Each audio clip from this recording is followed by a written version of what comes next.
நண்பர்களே வணக்கம். இன்றைக்கி என்னென்னு பார்த்தீங்கன்னா ஒரு எறும்பு புத்து மண்ணை தேய்ச்சி குளித்தோம்னா நம்ம ஒரு இளமை பெறலாம்.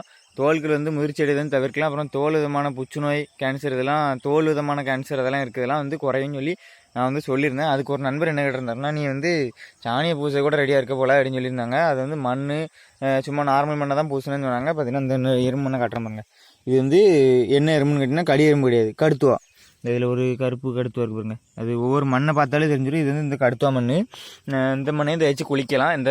அதோட மண் தான் தேவை. ஏன்னா அந்த மண்ணிலேருந்து அதோட ஜெல், அதோட வாயிலேருந்து அதை உருட்டி எடுக்கக்கூடிய அந்த ஜெல்லு பட்டு அந்த மண் உருண்டு இருக்கும்.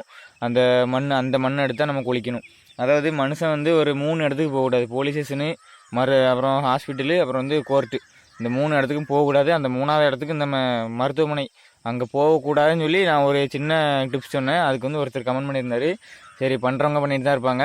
அதுக்கப்புறம் நண்பர்களே இது வயல்புறத்தில் இருக்குது. உங்களுக்கு வீட்டில் வேணும்னா நான் ஒரு ஈஸியான வழி சொல்லியிருந்தேன். அப்படி வேணுங்கிறவங்க லைட்டாக கமெண்ட்டில் சொல்லுங்கள். அதுக்கான உடனே போட்டுருந்தேன். அப்புறம் இன்னொரு அருமையான வீட்டில் பார்க்கலாங்க. தேங்க்யூ.